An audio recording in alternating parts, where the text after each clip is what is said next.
You can lie to everybody. You can lie to everybody. You can lie to yourself, but you can't lie to source. This is Hard Knocks Talks. Kaleigh, welcome to the podcast. Thank you for having me. Donna, always a pleasure to have you in the studio. Always a pleasure to be in. Yeah. Mm-hmm. Is there anything that you want to say before we jump into it? Tanse nawaga maganak kihiwaskweo na sigason sakitawakotsa niya nanaskamon tata kisagao.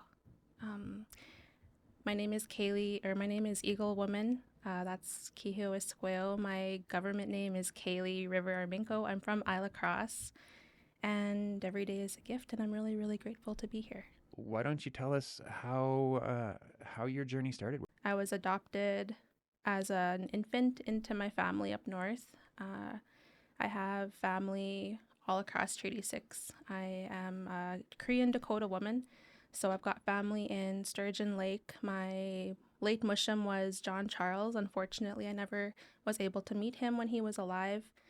My late Cookum is a 4-star. She's from Wahpeton, Dakota Nation, and I'm registered in James Smith. So whenever I have to introduce myself, it's always like a mouthful, but it's important for me to get all of it out because you never know who you're going to meet or where you're going to find those connections. So Did you grow up around a lot of substances, a lot of alcohol? Actually, no. My mom and dad, they didn't drink, so I never saw, I guess, alcoholism in that way.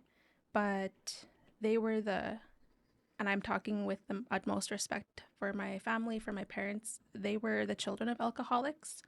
And so that trauma kind of lived there. And so when I was growing up in the home, there was a lot of chaos, I guess. There was a lot of emotional and mental abuse. Sometimes when you're on a healing journey or when you're talking about these things, it might sound like you're resentful or you're angry, but I'm not any of those things. My mom is a day school survivor. My dad, he's Ukrainian. He's Muniao. So he did the best he could. raising a strong. The environment at home was very much don't talk about it. Just keep it moving. Don't cry. Don't show emotions. And so I learned how to shut that off really early. When you say don't talk about it, what is it? Apart from the mental and emotional abuse, there was also sexual abuse, but I wasn't, at the time, I was so young, I didn't know how to express that yet. And so a lot of that was like really suppressed, but it came out in the way I behaved. I was really angry.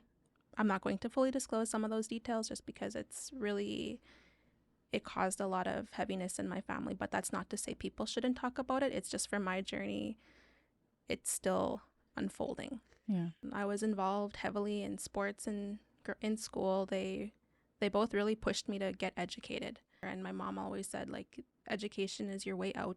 Yeah, growing up, it was really hectic. There was always something going on. If it wasn't school, my mom took me everywhere she went for work.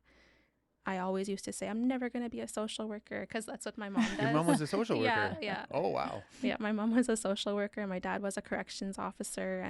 When did substances come into the picture, and with your parents doing what they did and seeing the consequences of addiction and alcoholism through their life and probably like through their professional life, was there a conversation about that at all? Yeah. And when did that start? How old were you? Man, I was probably about 4 when the conversations around alcohol came into the picture. They really put it in, like, they talked about alcohol and like addiction in a way where it's, you don't do it. Don't go down that road. It's bad or whatever. A lot of other people in my high school at the time, like that's what they did on weekends. And for me, I wasn't able to. So yeah, it looked like I was missing out. I realize now that I wasn't, but that's just how it went. And when I was finished high school, I think I was 17 and I moved from Isla Cross to Saskatoon to live on my own for the first time. And suddenly it was like a lot of freedom. At Well, 17? That's a major shift at that age. Did Holy your parents moly. say, like, don't do that? No, they encouraged me to go to university. Okay. Oh, And fair. so I graduated that in 2013 that summer, and then I think end of the summer my mom and my sister helped me move to Saskatoon. Uh-huh. But it was very much me having to figure out how to live here and how to Oh my be. gosh. Had you been exposed to city life like at Oh all? yeah. Oh, okay. Yeah. I never lived in the city until that age, but Mhm. we came to the city often. My mom was always working, always going to different conferences and things like that. And so I would tag along. At the time I was living in a basement suite, and I was drinking before that, but my friends that I made drank a lot. Mhm. Mm. And that's what I wanted to do. I didn't realize I was doing it to numb myself, but that's kind of what was happening. I felt a lot more confident, Mm. and I felt a lot more, I guess, brave. And it just felt like I was able to be someone that I wanted to be, but I wasn't able to be that person when I was sober. Mm-hmm. Growing up north, it's still the church had a really big impact on not even just northern Saskatchewan, but the residential school system left a really huge impact in the way us as Indigenous Métis people have a relationship with our connection to spirituality. I didn't even realize I was a Native woman until I was in university. I didn't know what that meant. I knew that I was brown, but I didn't know where that came from or what that meant or the responsibility that I had. I grew up hearing my late mama, Alice Obashan. I heard her speaking fluent Cree. She never spoke English to me. But as for the powwows, round dancing, praying in Nihiawi Win, like we didn't do that. Or we didn't do it in the way that I see it now.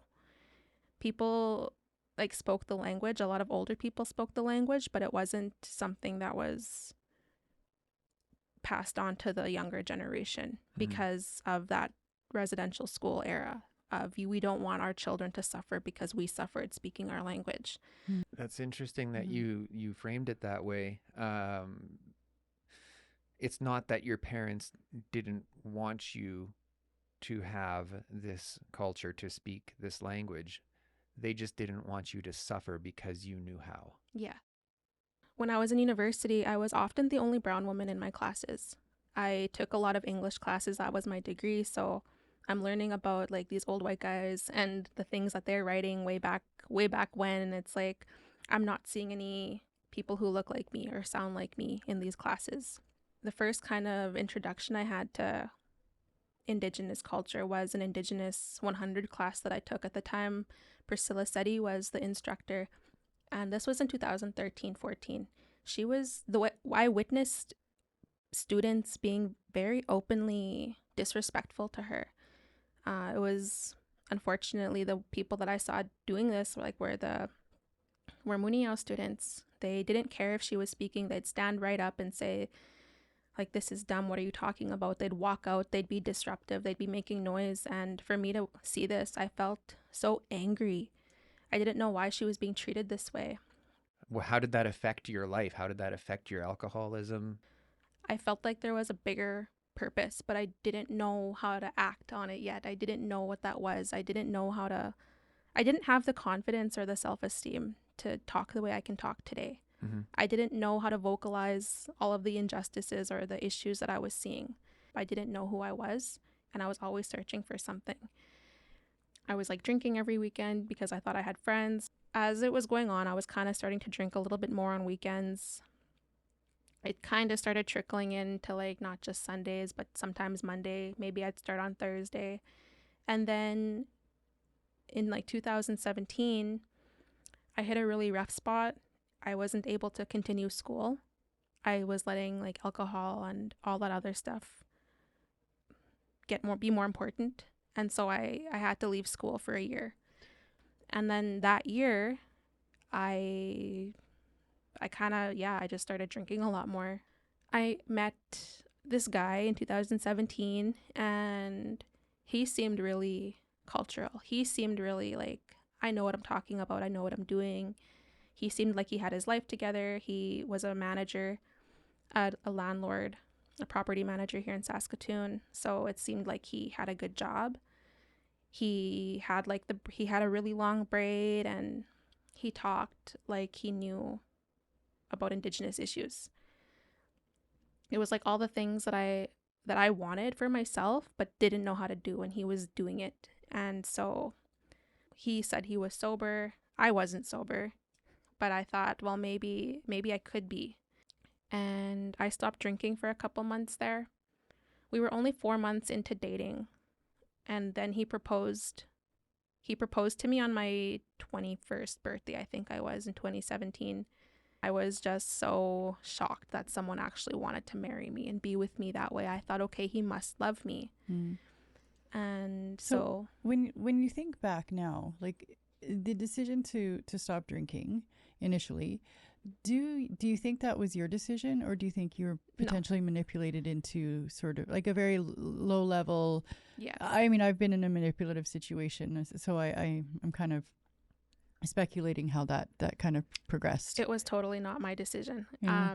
He said he didn't drink, so he always made me feel really bad about my drinking. And I slowly started cutting off the people that I used to drink with, but they were also my friends at the time.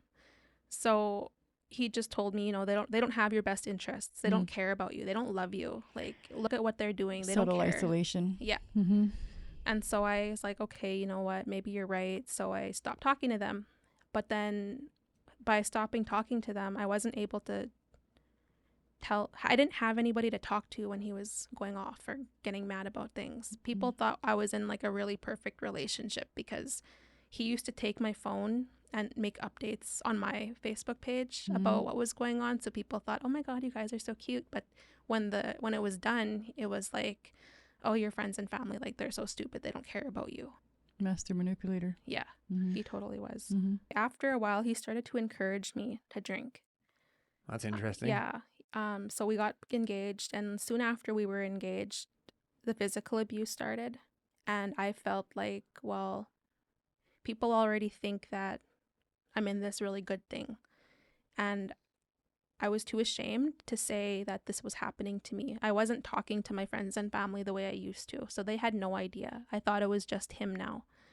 He started encouraging me to go out drinking because I was getting upset. I was vocalizing that, like, I need friends. I need to go do something. And so he let me pick a couple friends to start talking to again. He let you pick. Yeah. So Yeah. he vetted these people? Yeah. Okay.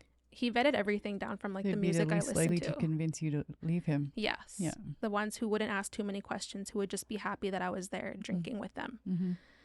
And so, yeah, he started encouraging and enabling that behavior. Well, it's also another tool of manipulation and control to allow you to drink, because now you can Yes. throw it back in your face. Yes, and that's Right. exactly what happened every Mhm. time. I'll share a little story that kind of sticks out with me. I haven't really shared before. There was a time when we were deeper into the relationship. I was still drinking a lot, but I came home. I remember I didn't want to go home. There were times when I'd be out drinking and I'd be like, I don't want to go there. I don't want to go back, but I had nowhere else to go because I wasn't talking to people. I didn't tell my sister here yet what was happening, and I felt like I had no choice. And so I went out drinking one night, and then I blacked out. I came home. I don't remember going home, but I remember I didn't want to be there. And I came out of my blackout in the corner of our living room, and I was naked, and I was like kind of crouched over, and I was crying, and I came out of my blackout noticing this, and I was sitting there crying, and he was like standing a couple feet away from me looking all concerned, like I'm crazy. And I remember just crying, saying, I want to go home. I want to go home. I don't want to be here anymore. I want to go home. And he was like looking at me as if I went off the walls. And it's like, I don't know what happened for me to be in that position, but I know that it wasn't good. And a lot of times were like that when I was in that relationship. And then eventually I started school, and I had to convince him that me going to school was going to be a good thing, because he was very much, is it going to make me look good? It's going to make me look good if I'm married to someone who has a degree. So he was like, yeah, you can go back to school. I'll drive you. And so I went back to school. He never smudged.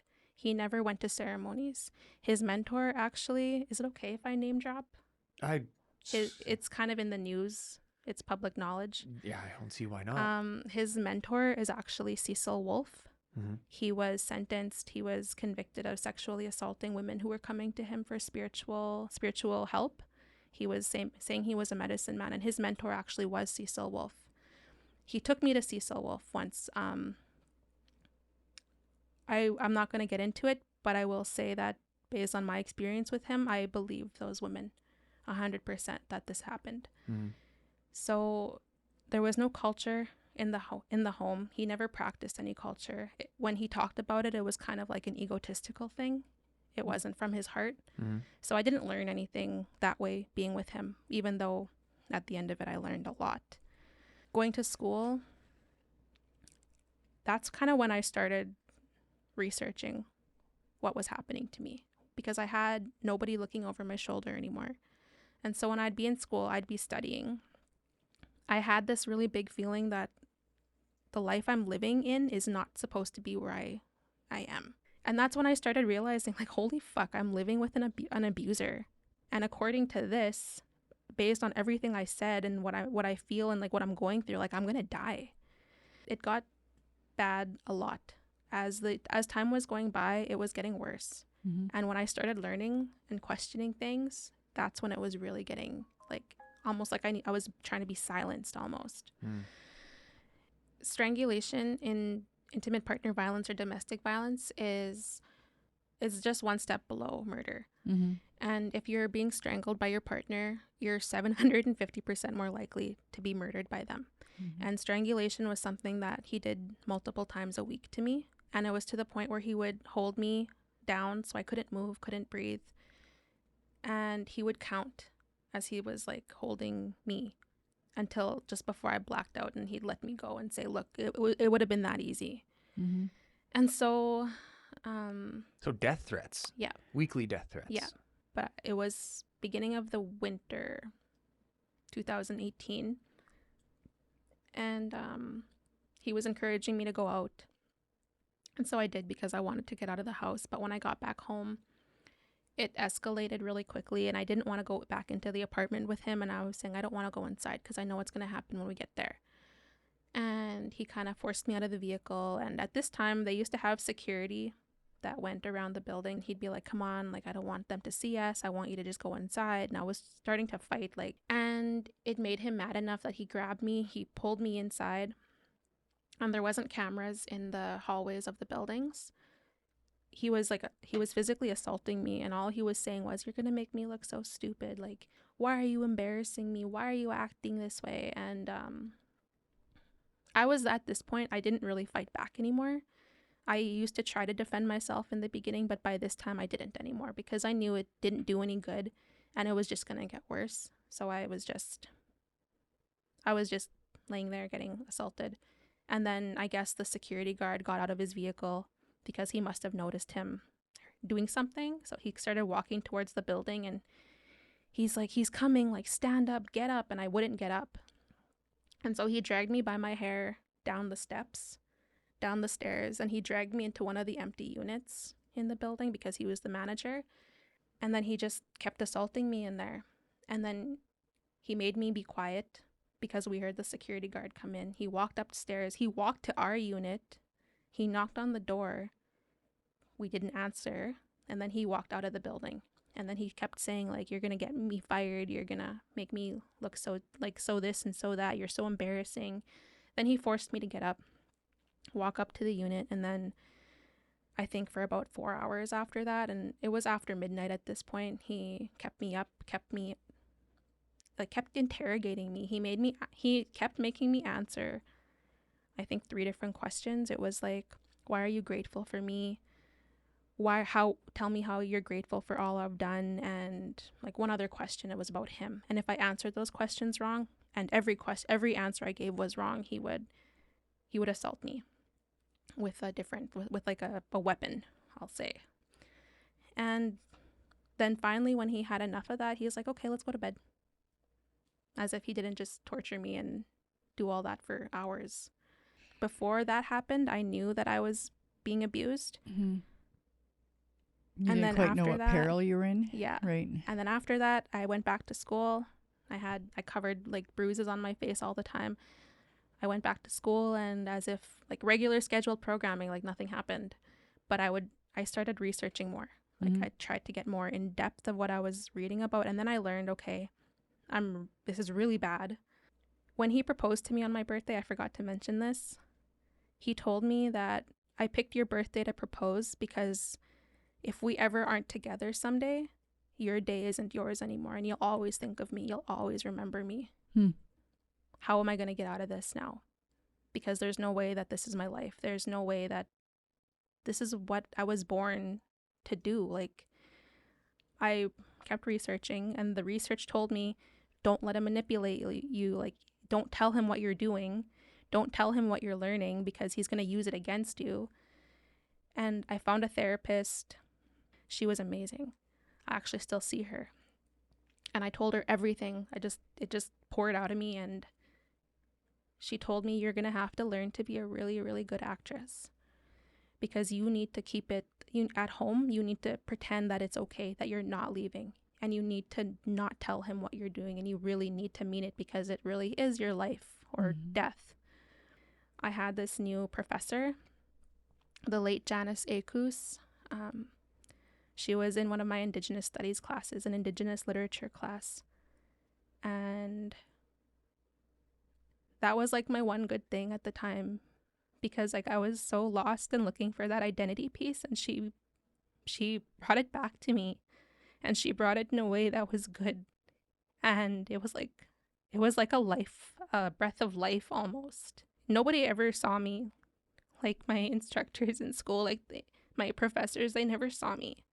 Being in her class, she pulled me aside, like I think on like the first or second day. She's like, I need to talk to you, come to my office. And I was like, okay, this is weird. Think you're in trouble? I thought I was in trouble. And so I go to her office, and like she sat me down. She was very straightforward. She was a very proud Indigenous woman. And she just looked at me and she said, so how long have you been abused? How long has he been hurting you?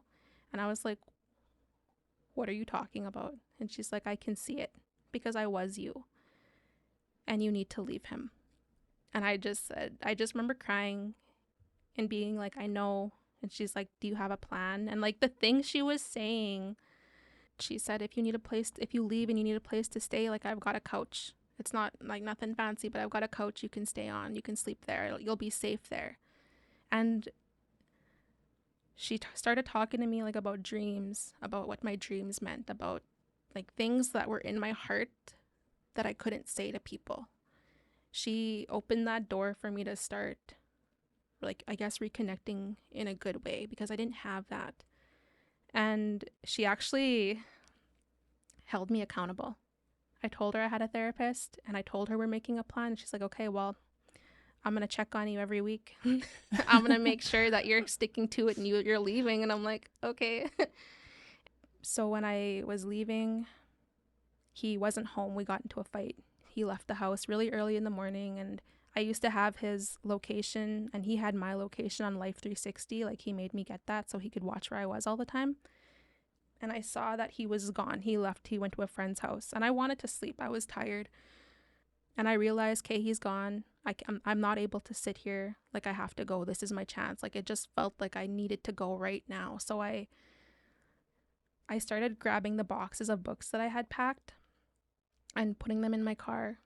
I felt sick, and I just kept looking over my shoulder. I kept checking the phone. Every little noise I'd hear outside, I'd run to the window because I think he's back.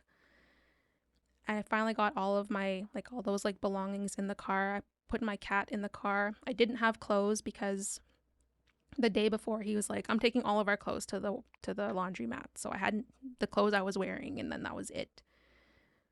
And I looked around the house, and I just had a big feeling like I'm never going to see the inside of this place again. Like, I just knew that I was done.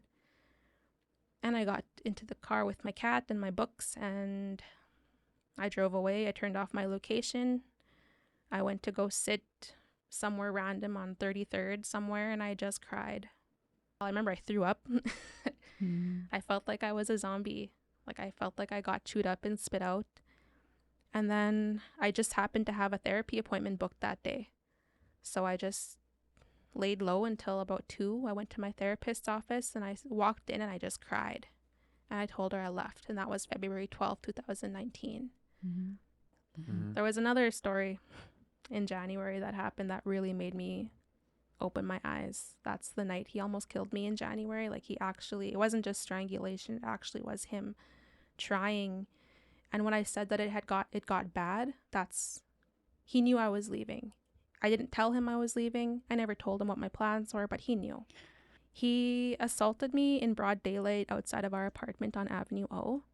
And when I tried to flee the vehicle because I saw his mom driving by, I tried to jump out, and he grabbed me, pulled me back in,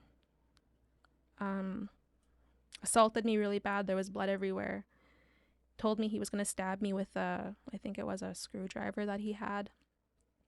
But I was already bleeding, so he didn't. And then he's like, I'll just take you to the hospital.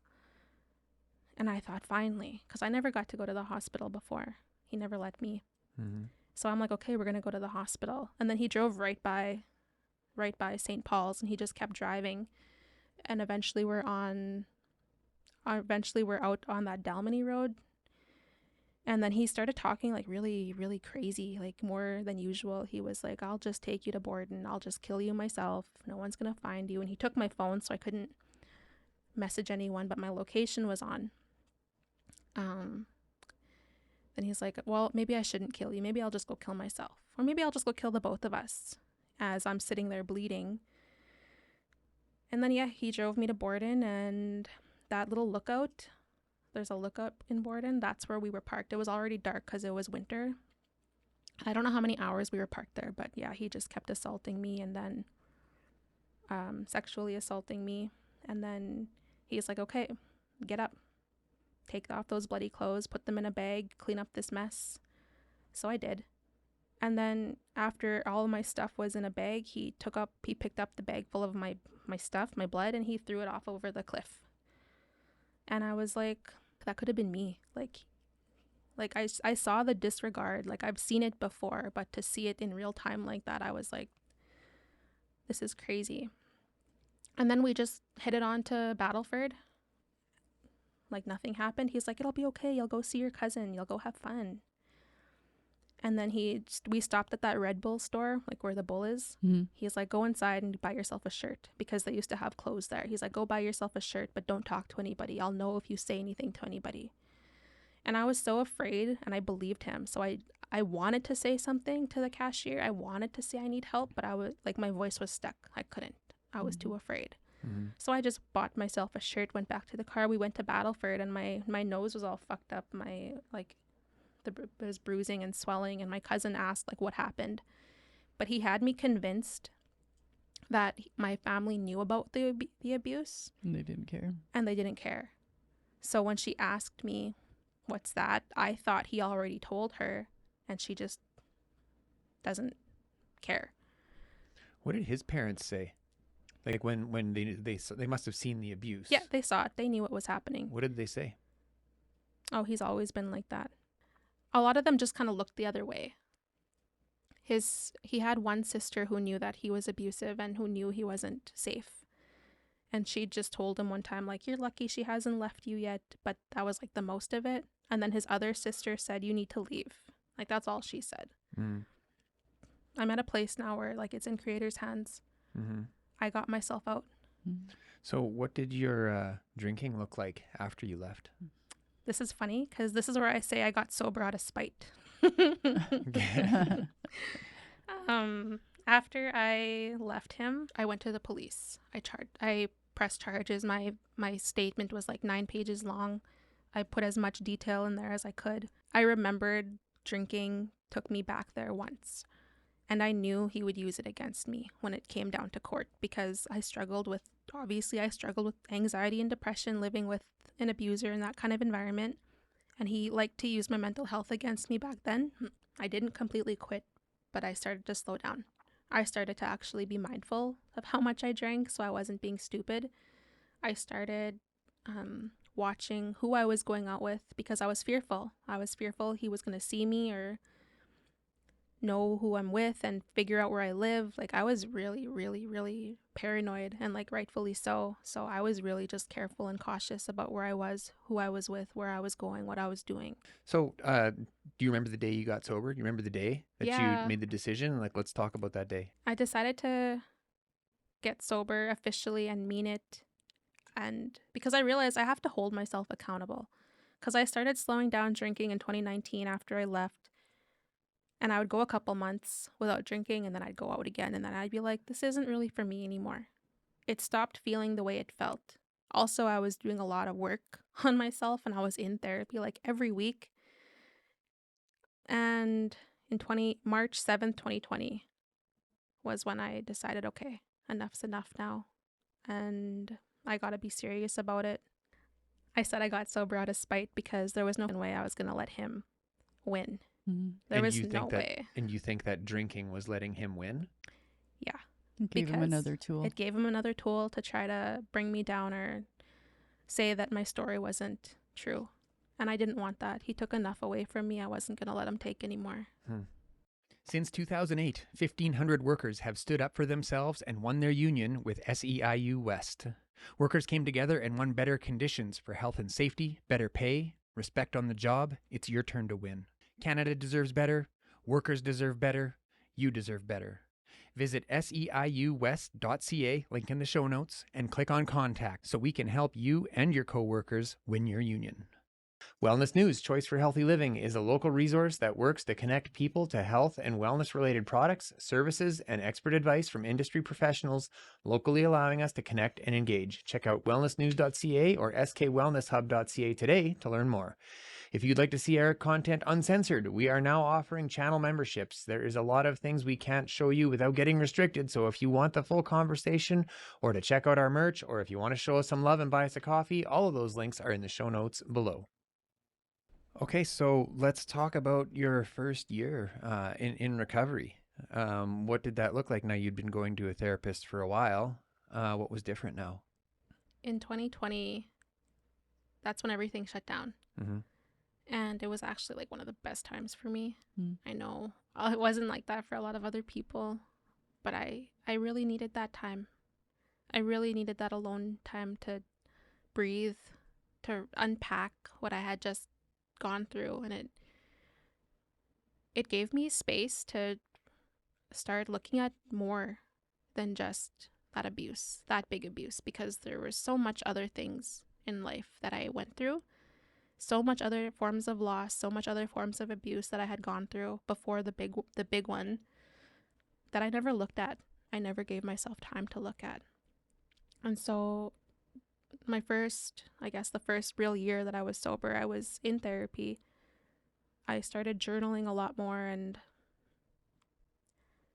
I started exploring, I guess, my spirituality more. Did you ever write something down and feel like you saw that for the first time? So when I first started writing, my therapist told me, because I wasn't used to it, and I was so used to not being able to write, because when I was living in violence, I tried to journal and I tried to write because that was something I did growing up. It was like one of the ways I was able to actually feel safe. But when I was with him, he would always read everything I was writing, or he'd tear out the pages. Nothing was sacred. Yeah. Yeah. And he'd be like, well, see, look how crazy you are. Like, look what you're saying here. Like, people are just going to think you're nuts, like whatever. And so I had to learn that it's safe for me to be vulnerable, and it's okay for me to write my feelings down. So I wish I could show people how it changed, like the first few pages of me, the first year of me writing to today, because the voice changes so much. Like, we change so much if we give ourselves space to do it. My first few journal articles were just unpacking. I used to have to write, I feel mad, I feel sad, I feel whatever. Like, I really had to learn to name what I was feeling and be non-judgmental about it. And I used to write everything in detail, especially the first year, because I was so paranoid. I was so afraid. So I was writing everything down all the time. And then in 2020, after realizing like I can breathe, that's when I started talking more about gratitude, being grateful, and realizing that it wasn't just me that got out there. Like, it was a higher power that got me out of that place. And it's going to be a higher power that gets me through the rest of it, because I was never alone. I realize that now. Like, I look at the way my story went and how things always just worked out just so. Like, I was never alone. And writing about that, letting myself write in a way that's kind of, that someone who might not be there yet, they might think, oh, she's crazy. Like, she's talking to nothing, you know? And it's like, I'm talking to everything, you know, like I'm part of everything. And that's kind of where the book started to come in, but I didn't know it was going to be a book yet. It was just me writing in this one really cute little gray book that I bought at Walmart, like a pocket-sized book. It was really thick though, and the front of it says "World Dominating Ideas," and I was like, "This is amazing." I'm gonna do that. Yeah. And so that became my book of poetry, but I didn't know it was going to become like this. And so, yeah, I just wrote in that book every day. Well, as much as I wanted to write, I wrote in there from 2020 to 2024. And it was just all of the poems from the time I left to last winter. And it was me just exploring my voice. Did writing save your life? Yes. Did that book save your life? Yeah, it did. Can you tell us about some of the more impactful moments? In 2019, I wrote a victim impact statement to take to trial, and I read it in court in front of my abuser, and he couldn't look at me. It was a poem that I wrote, and it's actually in the book. Do you want to read it? Sure. This part, like, this is like my What's the title? personal. She rises. You are the good medicine the grandmother saw coming. Yeah, the very first poem in the book is called "This One's Going in My Victim Impact Statement." I wrote it February 19th, a couple days after I left, 2019. I've watched myself cascade into a woman I didn't know. She has been hurt, beaten, and broken, and told that she would reap what she sowed. What I thought started out as innocent and naive soon turned violent and vague. Vague are the memories caused by his rage. I thought I would succumb to every ounce of pain. Every scream, every cry, every bruise, every lie. I received flowers and was told the part I'd play. My part in the charade, my place in the facade. Memorize your lines. Hide the bruises, accept the lies. Plaster the holes, shut the blinds, lock the doors. It will be over soon, imagine somewhere safe. Shut the fuck up, I'll kill both of us. Baby, I love you, don't cry. The blood drips down my hands, the tears pour down my face, but it's okay, I received flowers today. I wrote the flower line because he always used to buy me flowers after something really big. And yeah, that was what I read in court. And then there were so many moments as the years were going on and time was going on after I left that I, like, little moments where when you're by yourself and you're praying or you're crying, you're letting yourself feel, that I realized like I was going to be okay. And a lot of times that feeling, I could only express that feeling through poetry. And it was almost like my kukum or my grandmothers or my guides were sitting right there with me, telling me, like, you're okay, like, you're safe, you're never alone. Like, it felt like they were right there whispering to me. And so a lot of those feelings are in this book. And there's a lot of poems, especially in the first part of the book, where I'm processing all of that heaviness from that abuse, because it seemed like it didn't last long in like, I guess, the big picture of it, but it felt like forever when I was in it. And so yeah, I was really gentle with myself. And the first 2020, like, when I started having a chance to sit and start breathing and unpacking, like, I think it's reflected in these poems, but I didn't know it was going to be a book back then. I was still too afraid. I didn't want people to see me yet. I still that voice of him saying like, I'll find you if you ever talk about it, like I'll hurt you. Like he told the judge in court if he ever got the chance he'd hurt me again. And now I'm in a place where I'm not afraid anymore because he took so much time from me. He took so much peace. He hurt me. He tried to make me feel as low as he does every day, because someone who is healthy, someone who is a safe person, they don't do that to other people. And he doesn't understand. People like that, they won't understand. And I used to get so angry that I never got justice in the court system. I used to be so angry about it. But then an elder told me that people like that, his punishment is who he is. Because when people have to lie and deceive and hurt people that much, like imagine how it is for them to live in that every day. And the first couple years of hearing that, I was mad. I was like, they hurt me. Yeah. But now that I'm in a different place, I get it. I get it now. And so from that, you were able to find some compassion and forgiveness. Yeah, in a sense. In a sense, yeah. Like enough to that you could heal. Yes. You know, something that I found this sick comfort in when I was early in my recovery, and Donna was still on the street and living with what you're talking about. I had fantasies of finding him, putting a gun in his mouth and telling him, I'm not going to kill you. I want you to live forever. You know what I mean? Yeah. You know, but that's at the same time, though, I have to look back and I have to consider, and maybe you've considered this too. What did his journey like that brought him to a place where he needed to act like that to be okay? You know, what did he go through? And we don't need to talk about that, but is that something that you've considered? Like, I wonder what trauma he is holding that led him to be the way he is. I know that he faced abuse when he was younger, but I didn't turn out that way. You know, like we went through some similar experiences, but I wasn't violent towards my partners. I went through a lot of really heavy things. I went through a lot of things that children shouldn't go through, things that young people shouldn't go through, but it didn't make me someone who wanted to hurt. It didn't make me someone who wanted to hurt my partners or make them feel like they weren't a person.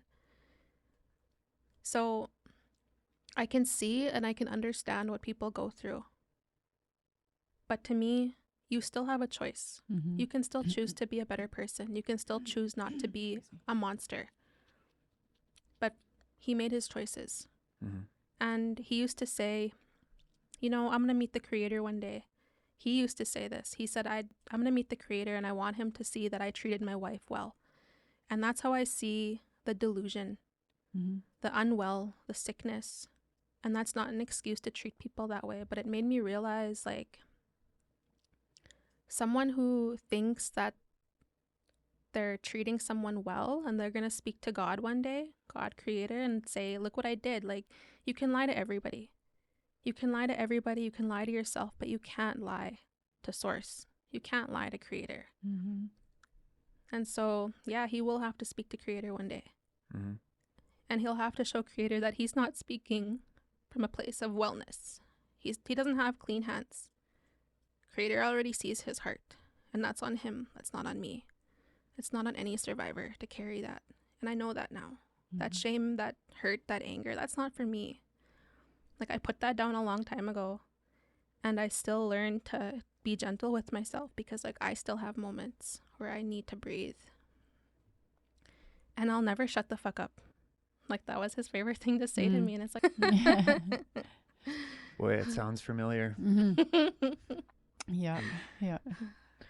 Just like I know my abuser used to say things like, you know, the harder I hit you means the more I love you. Yeah. You know, and it's such an interesting psyche, and you wonder, like, what is actually, like, how can somebody believe that so inherently? Yeah. You know, and but yeah, you know, it's and I loved your comment about staying sober out of spite. Like, for me, I was already in sobriety or abstinence at least, but for me, there was spite there too, because I came to this realization that I was still living in the trauma. Mm-hmm. And in order to navigate out of that trauma, I had a voice come to me, and it said, you know, like, you are still allowing him to control you.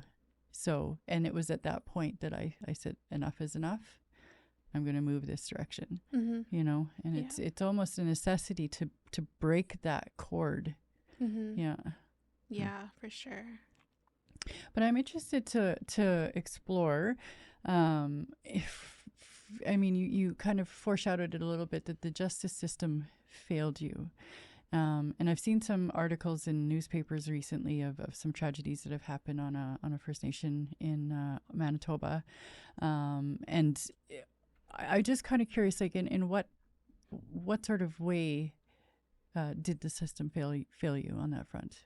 Did he receive a very lenient sentence? Yep. Yeah. When we went to trial, he was only going to be given 6 months probation. There was 8 charges total. And he kept arguing with the judge because he didn't want to take anger management. And it got to a point where he argued so much with the judge that she extended it to 12 months. And I felt like I had tunnel vision sitting in court listening to all this. He only pled guilty to, I think, 3 things that he was charged with, even though he did everything. And having to sit calmly when all I wanted to do was scream and yell and get angry, like I couldn't, because then I would look unstable like he tried saying I was. But even when he stood up in court and told the judge, like, I'll hurt her again if I ever get the chance, I know that even though I wasn't heard or seen by the legal system, I know that someone saw, someone heard, someone seen. Creator knows.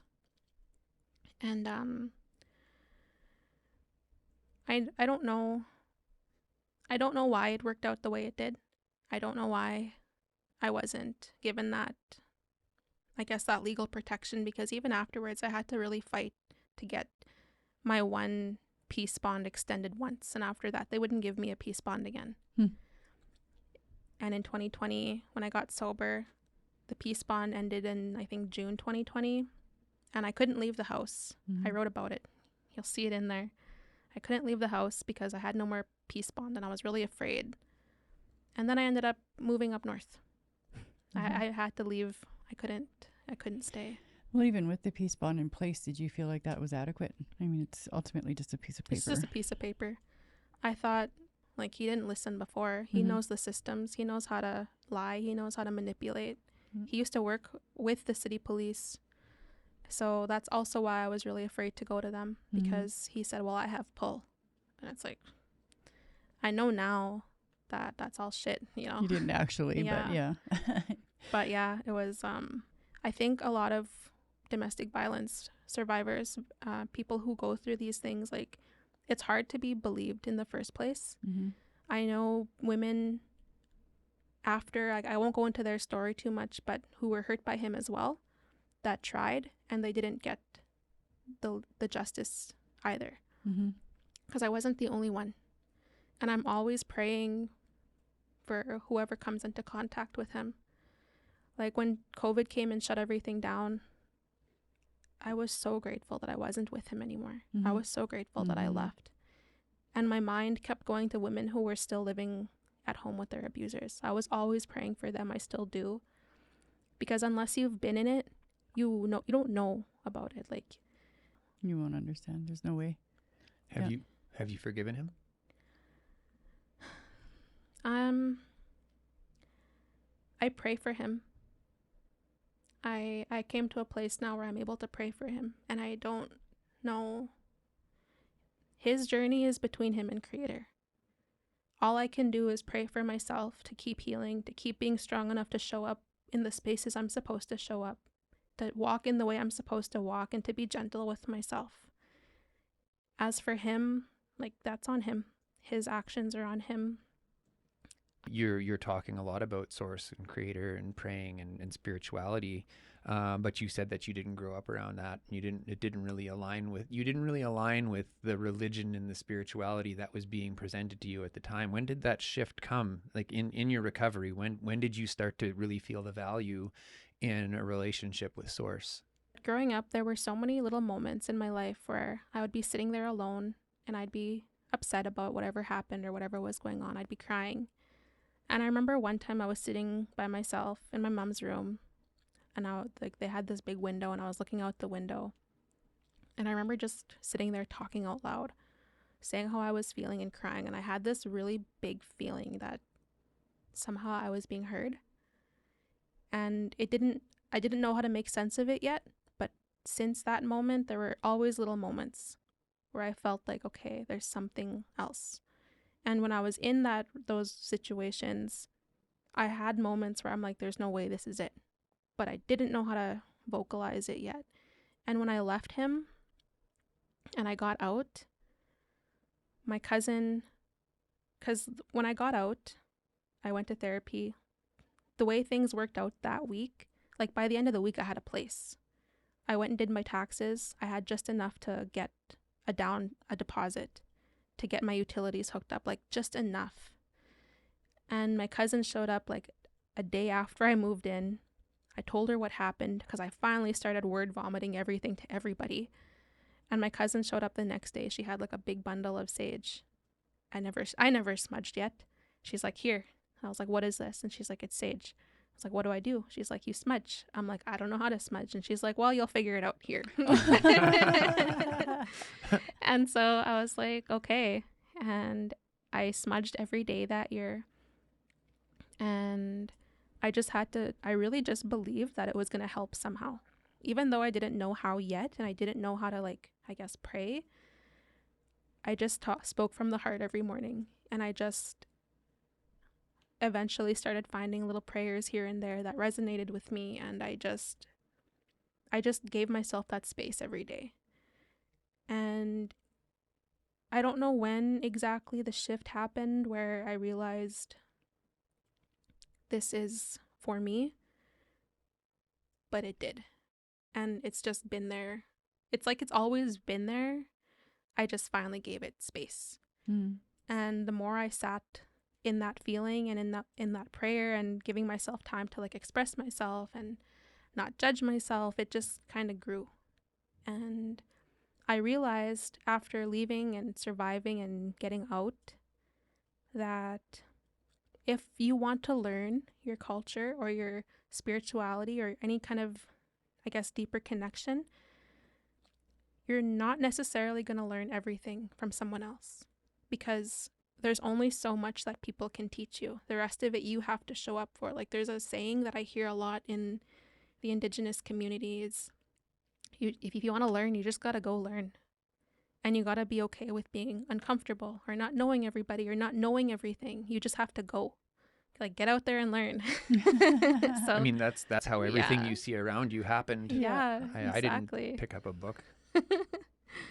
And so that's just what I did. And I actually have another poem that I wrote about it, because that was me processing him putting on the guise of being traditional. And I was always looking for that identity piece. Actually, I can't really read this one right now. Wait, hold on. Yeah, I can't really read this one right now because I talk about tricksters. And I guess to respect the trickster spirit, you can only read them in the winter months. But the poem is called You Couldn't Fool Me. And it talks about how there's traditional people out there who say that they can teach you things, who say that they'll help you, and they take advantage of your vulnerability. They'll take advantage of you when you need help, and they'll use culture to do it, because there are people out there who do it. I mentioned someone earlier, and people like my ex-husband, that's what they do. And I was searching, and I found something that wasn't good for me. And I'm not saying that it was my fault, because people shouldn't take advantage of people when they're just trying to survive, when they're just trying to heal. Mm.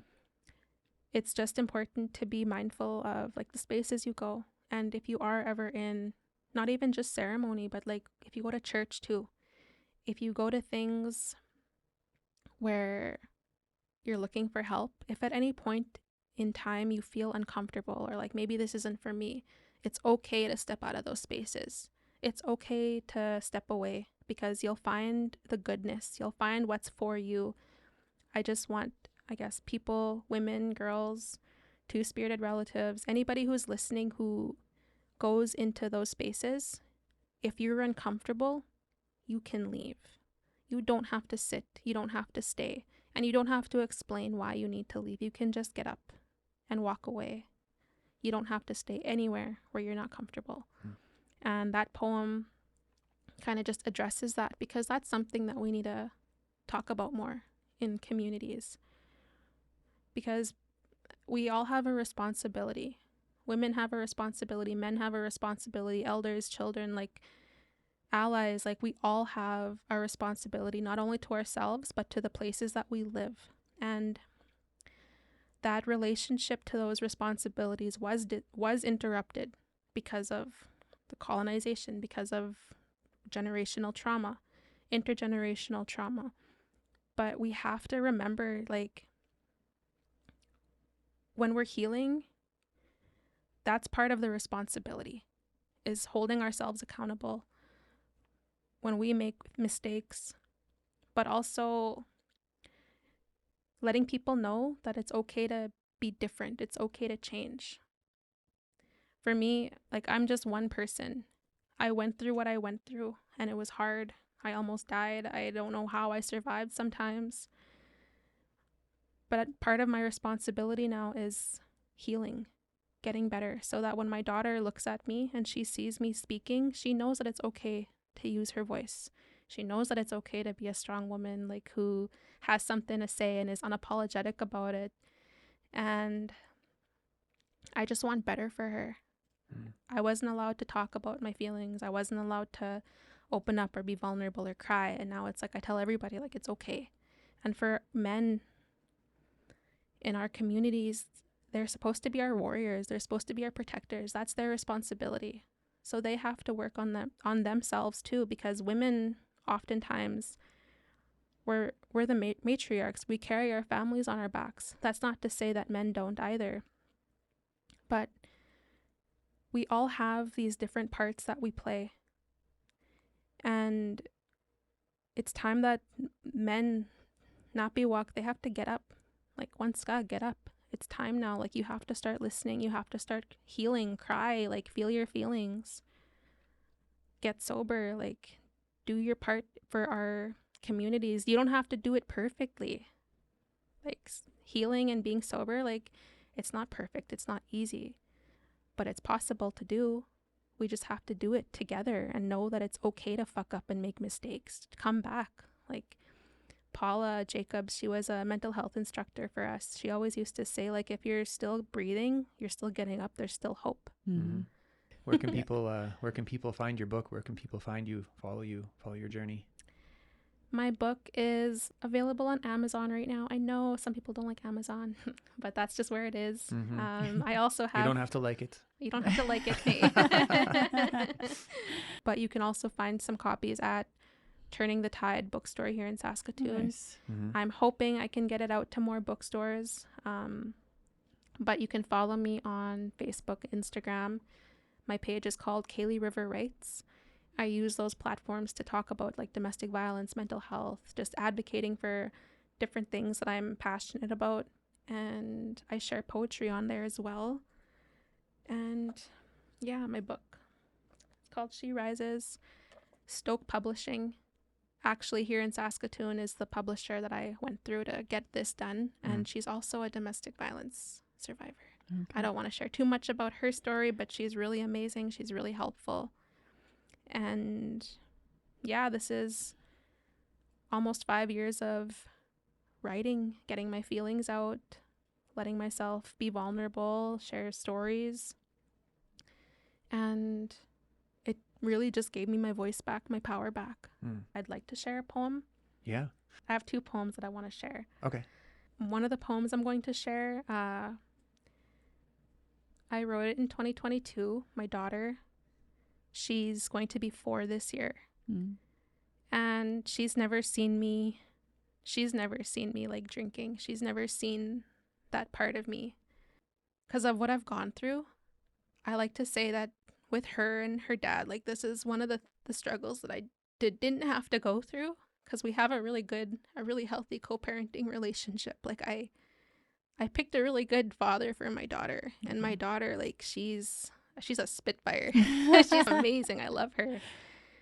And her dad and I aren't together, but we get along really well. Mm-hmm. I wrote this poem in 2022, and I was just reflecting while she was taking a nap, because I was a stay-at-home mom back then. So I was like, okay, I need to say something. And this one's called A Love Letter to Myself. I should have treated you better. You always were so strong for me. You got me through those dark times, when I tried 4 times to commit suicide, when we lost that little one so early on, when somehow we survived and got out with our life. Those nights I'd come home and not remember why or how I came to be, surrounded by people who didn't see me.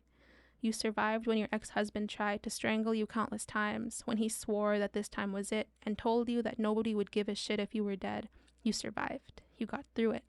You overcame all that heaviness when we were stumbling around lost in the darkness, when we had not a damn clue what light was or where love lived. Little did we know that it was you who would ignite it, who would burn down the walls and come to reclaim what was left. Fuck those matches. I'll use my voice to start this fire. I should have treated you better. You put your blood, sweat, and tears into us, literally blood, sweat, and tears, to taste what life could truly be, triumph. When we got that divorce and kicked down the doors that tried to be rid of us. When you breathed through the weight loss and found that strength you had all along, you did that. I'm so fucking proud of you. And then you were gentle. You learned to let go little by little. And you started listening to the wind again. You actually heard the music this time and could imagine what it was like for life not to hurt. And slowly you got better, little by little. Some days are still heavy, but man, you know how capable, how true, how brave, how you light the way for others to speak their truth, because I see you. And I'm so fucking proud of you. Yes, I should have treated you better, and I do now. I'm here now. I'm back home with you now. Thank you for getting me through those dark days, those lost days, those days I spent drinking and fighting and seemingly fucking it all up. But I'm here for you now. I'm devoted to us now. You got me through the toughest battles so we could enjoy the great ones, like meeting our daughter for the first time. Holy shit, this is it. This is what love feels like. I'm so grateful I gave you another chance. I'm so grateful to know I made it back. And I'll pray every day for things to get better for you, because I know that they do. If you give yourself space to try. If you give yourself time to cry and scream if you need to. That heartache doesn't define you, and you were never missing any pieces. You're amazing the way you are, and I hope that someday you can see it. I should have treated you better, but I'm here now, and we will walk this road together. I brought another book with me, and I would like you to have it. Thank you. I will definitely read this. I feel very, very special to have received this from you. Thank you. My intention with the book was to reach survivors, because it's our medicine. It's not just mine. So I think that you've accomplished your goal. It's beautiful. thank you. Thank you. You said you had one more. Yeah. I wrote this one last summer, because like I mentioned, my daughter, her dad and I aren't together, and I learned that through the healing journey, you start growing, and you grow and you grow, and sometimes you just grow differently. Mm-hmm. And that's kind of what this poem is about, that growth and the knowing and the acceptance of it, but still being hurt by it, right? Because we're people. Mm-hmm. And it's also about trusting that it's going to be okay, even though it doesn't feel like it will be. It's called Agamayamuk, and that's the Cree word for persevere, keep going. I wrote it June 12th, 2024.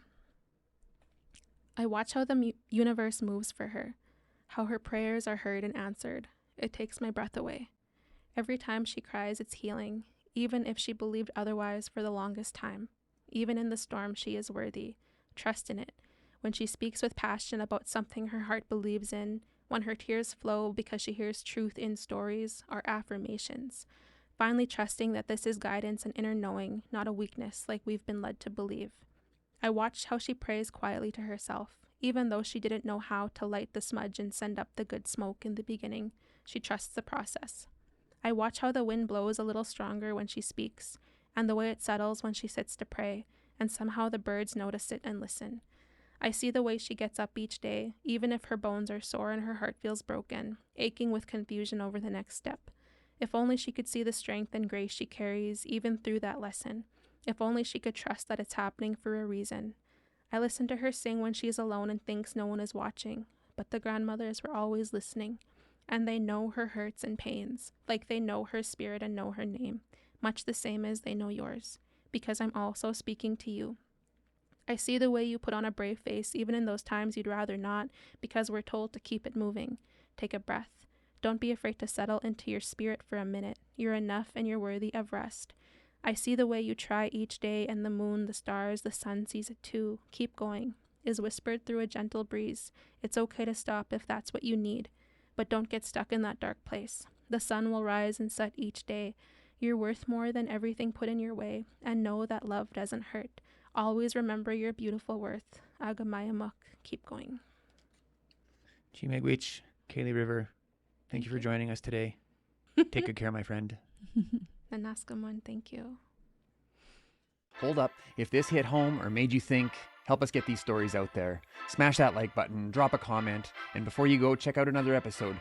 The more you engage, the more the algorithm shares these voices with the people who need to hear them.